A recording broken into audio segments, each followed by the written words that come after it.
and stay seated during our speaker. Now, would you help me enthusiastically welcome our first speaker, Mike M.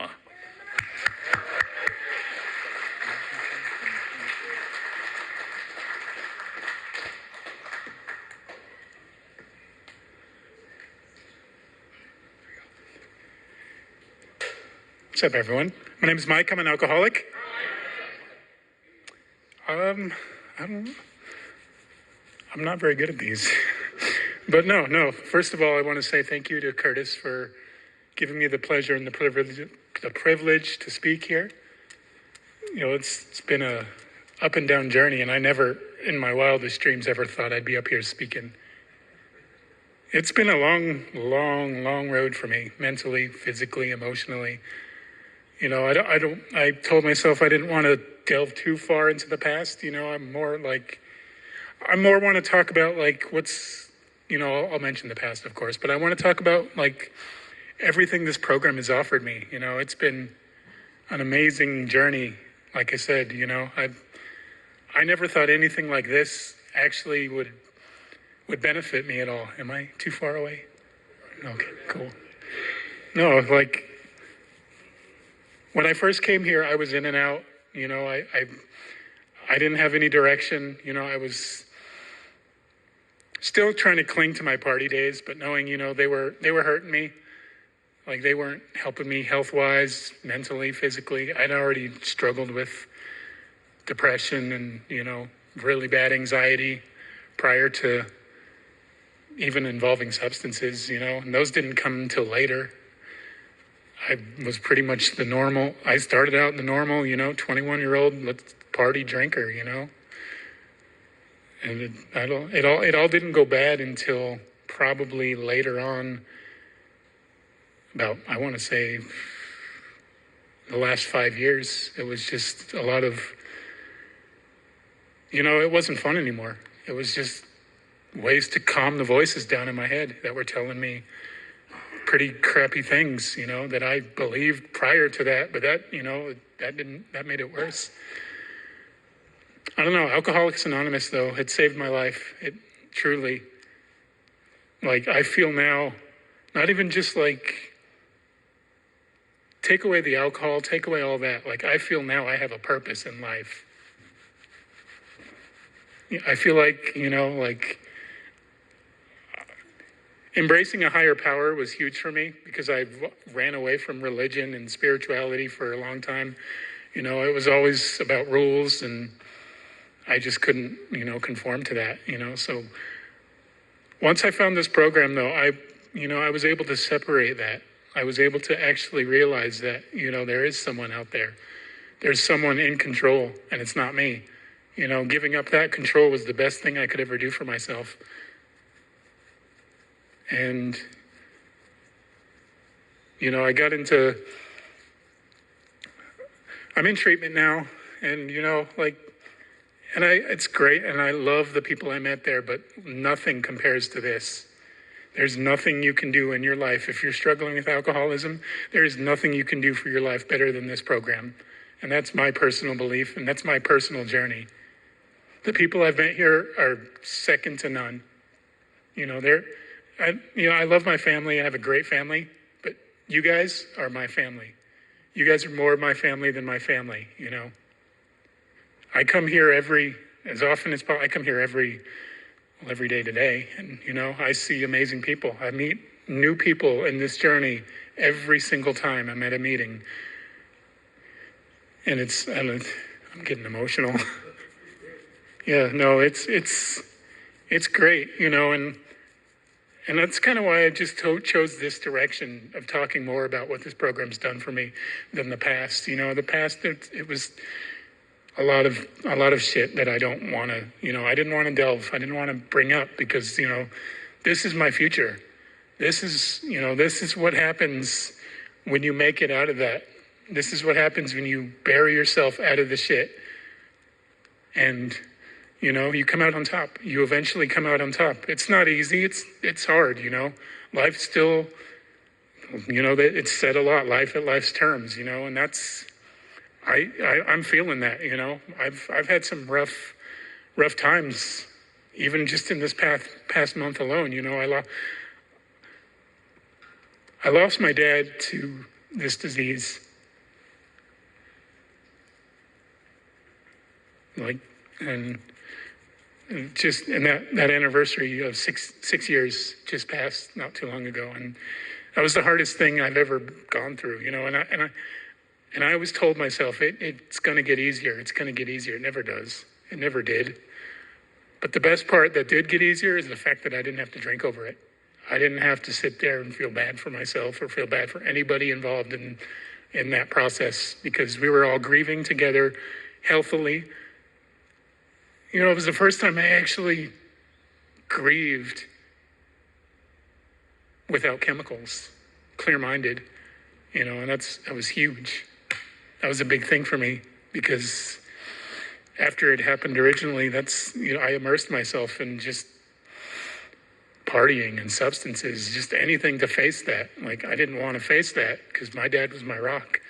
He taught me how to walk. I got a lot of medical history, that I go through that it would take more than 15 minutes to get into. But no, he was just there for me, and I'm just now trying to get to where I don't beat myself up for the fact that he didn't see me get sober. That's a tough thing for me, I know he's watching, he's there. He's in every decision I make, and I feel like he's carrying me on this journey because he couldn't do so himself.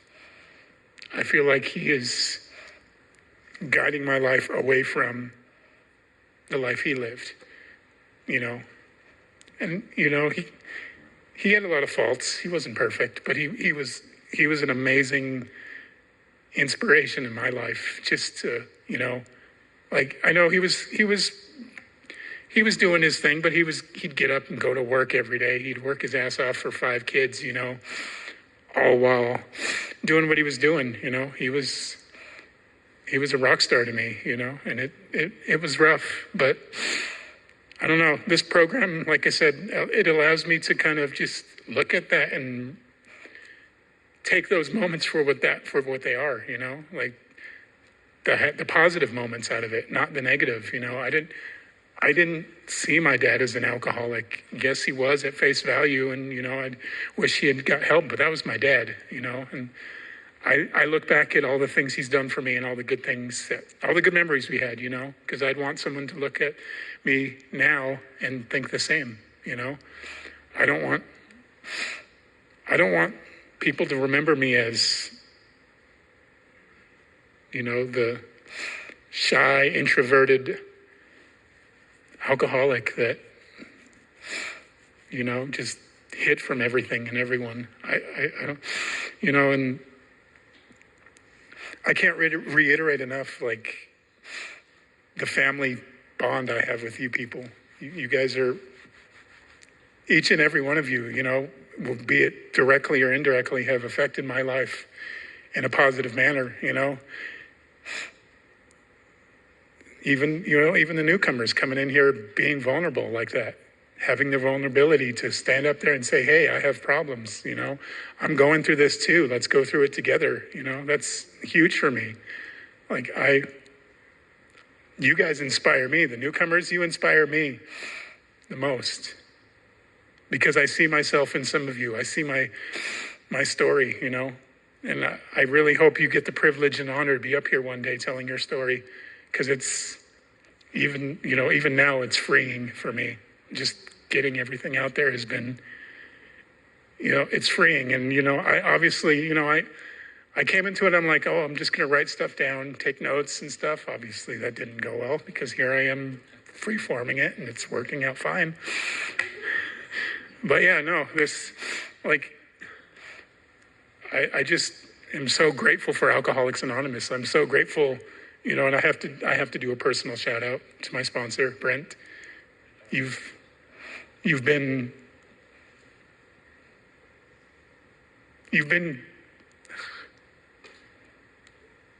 saved my life. Just you told myself I wouldn't do it. No, just like you've been a very strong force in my life. And I greatly appreciate you, and I see people around me and I see people around you. You impact more than just me. You impact a lot of people, whether they directly come out and say it or not. You've. So yeah, that's just a little shout out for you there. But yeah, no, I don't know how much time I have left, but I don't know. It's been amazing. Like I can't. I've been writing since I was 15 years old, and I can't even put into words like the feelings and the words to describe what this program has done for me. And I'm still learning. I'm still, remaining teachable. I'm still trudging through this, but it's getting better one day at a time. Today is a great day. That's all I know is today is a great day. And if I keep on this path, tomorrow will be a great day too. Yeah. I'm probably well short than I should be, but I'm going to pass from here.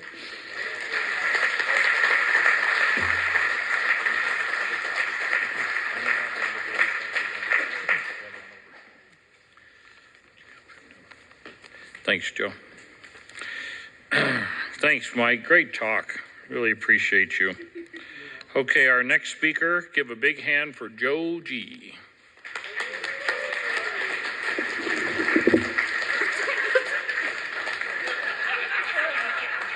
That's actually about right. I don't even think I need this thing. Get it out of my eyes. Hey guys, I'm Joe. I'm an alcoholic. I am definitely going to stand back a little bit. Wow, this is cool, man. Mike, thank you so much. Gotten to get to know you a little bit. And it's great to see you up here. Like I said, my name is Joe. I'm an alcoholic. My sobriety date is March 8th of this year. I have a sponsor. I think he knows he's my sponsor. I'm not 100% sure sometimes, but sorry, that's my sense of humor. I'm going to try not to do that too much. But I have two home groups, Sunday Morning Men's Stag and also Bridge to Shore group, Monday, Wednesday, Friday. So I'm going to try and make this brief. Thank God there's someone speaking after me, because if you know me personally, I could keep you here till 10 o'clock at night. Just for you, Sandy. All right, so I was born in Phoenix, upper middle class Jewish family, had everything I wanted growing up, spoiled little brat, I got everything I ever wanted, did really good in school, didn't understand why the world didn't make any sense to me, started drinking. I don't know, probably 13 or 14 years old, I started drinking. And, ever since that day, really, I'm not the kind of guy where the first time I drank, it was like, oh my God, this is what I'm going to do for the rest of my life. But what it did do for me is it made life a little bit easier. And I rode that for a long time. So I was 13, I'm 31 now. So what happened really is, after a series of just doing whatever the hell I wanted to do for the rest of my life, I kept getting arrested, kept getting put in jail, was looking at a bunch of charges. When I was 25, my lawyer sat me down and he was like, look, you have two options. You can do 10 years in prison or you can go to Prescott. I thought he was giving me a choice. I looked at him square in the face and I said, I'll think about it. Because that's kind of alcoholic I am, man. Like anything that's going to take me away from that, like I did that for years. Like, let me get through this conversation. Let me get through this situation. I will lie and manipulate my way through anything I need to just to be able to get back to doing what I want to do, despite the consequences. And I lived that way for probably close to a decade. So my lawyer was like, no, it's not actually a choice. You're going. And honestly, thank God for that, man. Because, for my entire life, people have been pushing me in the right direction. I was just too stupid to see it, I thought that my way worked, that was the whole problem. It's the kind of alcoholic I am, is that I think that my way works. I still think that my way works, a lot of the time. And I think that was a really big realization for me was that pretty much my way never works, There are certain things that I do well, but left to my own devices, I will destroy everything that I've done. So I moved up here in February of 2018. Obviously, that's not my sobriety date. But what I will say is over the next 5 years of doing this thing for a little bit, leaving, coming back, doing it for a little bit, the only thing that's been consistent in my life is the work, right? The only time I was ever able to put together more than a couple of days or a week was by doing something in this program, whether or not it was taking on service commitments, listening to a sponsor, trying to do the work, even though I did half measures for a long time. And I kept going back out, and I couldn't figure out why, right? So first off, I still thought my way worked. That was a big thing. Like, I'm insane. It took me a long time. I thought I was a nice guy when I came here. The kind of nice guy that, gets in fights with cops and ends up in prison. And that's the kind of nice guy I thought I was. And, I got here and it took me probably about 4 years to realize I was actually insane. Thank God for that, actually. But, so what's different, right? I don't know, man. The biggest thing for me is seeking God, right? Like, I would go through these periods of time where I'd be doing really well, everything would get good in my life, and I would just stop doing anything productive. This is good enough. And I must have alcoholism pretty freaking bad, because I can only take misery for a short period of time before I think a drink looks like a good idea. And I've done that many times, I envy the people who make it through big events in sobriety, because I was like, the drink is still an option. That was always my case. I'm an alcoholic. Like, if I feel bad enough, like, that's where I'm going. My sponsor kind of drilled it in me when I first came back this time that I must have seriously had a first step problem. And it wasn't that I didn't think I was powerless. It was that I still thought I could do things the way that I could do them, right? I still thought that I knew what was best in my life. I still thought that, one day I was going to be a rock star, end up in a big famous movie, even though I didn't want to put any effort into doing any of that, It's in the work, it's the action, right? And what it's like today, I mean, honestly, the biggest thing, and I was just talking to someone before the meeting about this, is this year is honestly, like, I have to stop and think about it sometimes, because it's been crazy, right? Like, it's been absolutely insane. I went probably 4 years of being in and out of here, like working the same job, living in the same type of living situation, having the same relationship with my family, but thought that I was doing okay, right? And in the past 9 months alone, I've changed careers. This is going to be the first time in 6 years that I've lived in a place on my own that I pay for. That doesn't seem like much to a normal person, but to me, that's a big freaking deal. Because when I first moved here, I didn't know how to do laundry. I didn't know how to cook for myself. I was screwed, because I can't curse in this meeting. And yeah, man, just it's in the work, right? It's in the work. The action was the hardest thing for me. I'm lazy. I'm a lazy guy. At least when it comes to this program, I want things to happen to me without putting in the effort. And obviously that doesn't work, So I've tried my absolute best. It says to the best of our ability, and for a long time, I definitely wasn't putting in the effort, but, going through the steps again with a sponsor who really knows the book, there's no way I can lie my way out of this one, because he knows everything about that freaking book, I swear. And, it's great, man. It's great. The biggest thing is, it talks about in the 12 and 12 in step 6, that's we say spiritual progress, not spiritual perfection, but it says that it's progress towards perfection. And that doesn't mean I'm ever going to be perfect, but if I don't keep trying to get better in this life, I will go back. Like I said, I have alcoholism pretty bad. And if I'm not continuing to learn things in this life, it's just another reason for me to shoot back the opposite direction. And I've proven that to myself over and over and over again. So when I first got sober, I thought that was just the steps, you know what I mean? I thought you were just gonna, help me not drink, and I was gonna figure out my life from there. And that wasn't the case. This time, since I've gotten sober, I've actually had to take a look at my behavior, right? which is not something that I want to do. I don't want to make amends. I don't want to talk about the shit that pisses me off. I don't want to tell other people when they piss me off, which is a big thing. I like to hold that shit inside. And, like being rigorously honest is hard, right? Like I always thought I was an honest guy because I would, tell you something to be mean that was honest, but just to be mean. And well, it turns out that like it has nothing to do. Like someone told me once is that I can lie to them all I want as long as I don't lie to myself. And as much as that may not be true, like it took me a long time to realize like how delusional I really was,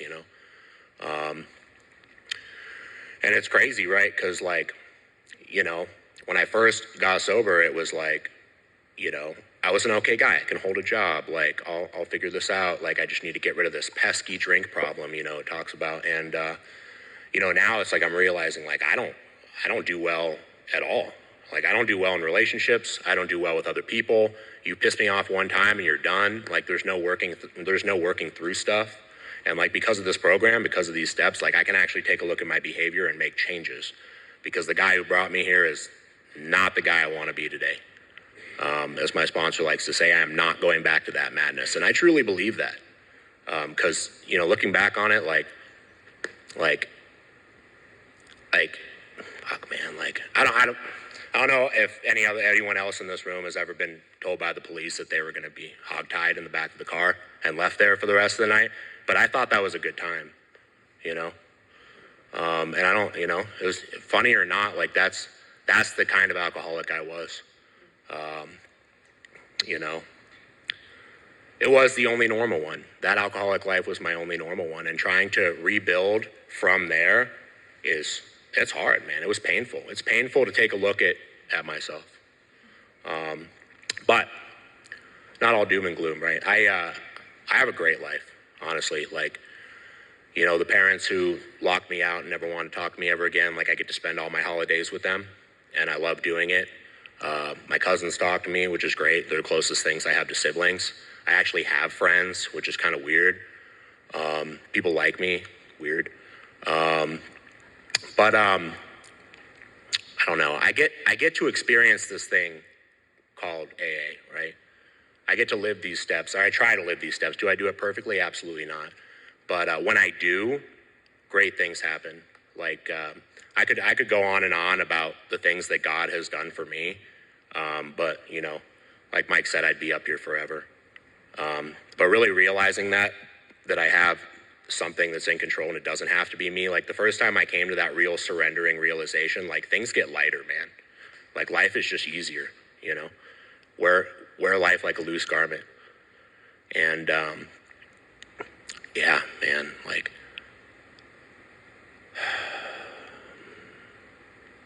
it's awesome, really. It's hard for me to congest this all into 15 minutes because I love to talk so much, but, life is just good today, man. I love it. I changed careers, like I said. I was working in the same job for 6 years. I changed careers, and lo and behold, like I actually do pretty good at that job, and I enjoy it. I hated the job that I was doing for the last 6 years. No wonder I was fucking miserable. Like I hated everything around me, and it takes a little bit of change in life, right? Like things I don't want to do. Every single time I've taken a suggestion, like, well, you haven't done that before, and I know what's coming after that. Whenever I say I've never done that before, like I know my sponsor's gonna be like, well, let's try that.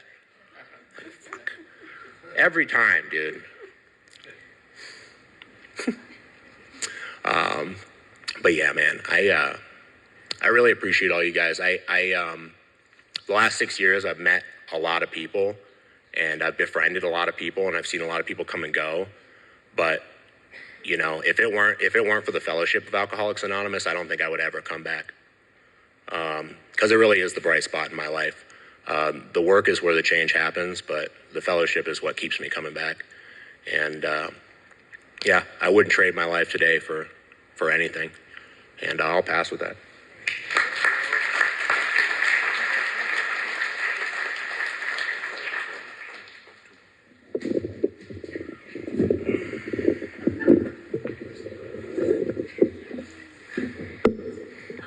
Okay, now please help me welcome, thank you, Joe, that was great talk. Please help me welcome our next speaker and our last speaker tonight, Brenda.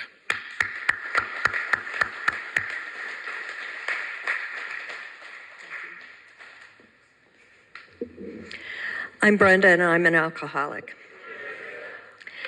It is with sincere joy to be up here today and recognize so many of my friends that I see in the audience, and thank you for being here. The reason it's so joyful for me is because 11 months ago on Saturday, I wanted to die. And I probably would have done just about anything to make that happen. And basically, I was drinking myself to death. How did I get from there to here? Well, that'll come in a little while, but I want to tell you a little bit about how I got to the point that I didn't really want to live. Everybody in my family is an alcoholic. My father is 90. He still puts back a huge martini every night, followed by a glass of wine. My mother died of complications of a brain aneurysm as a result of alcoholism. I lost my sister 10 years ago to cirrhosis of the liver, and it changed my life forever. She was 17 months younger than me, and we slept in the same bed every night as we grew up. I have a brother that's bipolar and an alcoholic. I have an older sister that's a drug addict and an alcoholic. And my youngest brother, who does his best and is a great person, he's also an alcoholic. I was one of those kids that never felt like I belonged, like a lot of alcoholics. We used to say that every time my parents would have a big fight, they'd either buy a bigger house or have another kid. That's 5 kids in our family. I always wanted to do the right thing, and I took care of my brothers and sisters the whole time I was growing up. No surprise why I moved out on my own when I was 15.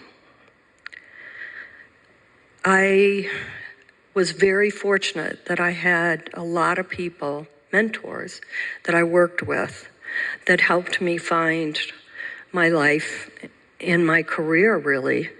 I have been really blessed with a great career, and I barely went to college. I was always ashamed of it. Very few people knew. And I always had people who looked out for me and knew that I would work hard for them. So my career was awesome. And I traveled all over the world in significant jobs. I used to drink with my colleagues every night from points around the world. And it was perfectly acceptable. I then went on, and as I said, 10 years ago, my sister passed away. Every year in about September since she died, I start drinking really bad. And I would subsequently go on until January 2nd, the day that she died. And this past January 2nd, and I hadn't had a sober moment since the 1st of September. This past January 2nd, actually January 1st, as I was contemplating my death, I called Purpose in Scottsdale and asked if they would take me.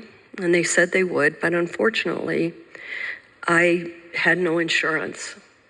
So I spent my retirement on getting sober. And for that, I am eternally grateful. And as my dad says, better that than a funeral. On January 2nd, I went into detox. I spent 5 days being knocked out because I couldn't stand up. After that 5 days, I started going to an intensive outpatient program for 3 months, and I found the AA program, or it found me. I wouldn't be here were it not for AA. I am ashamed of being an alcoholic, but I'm not ashamed of being an AA. AA saved my life.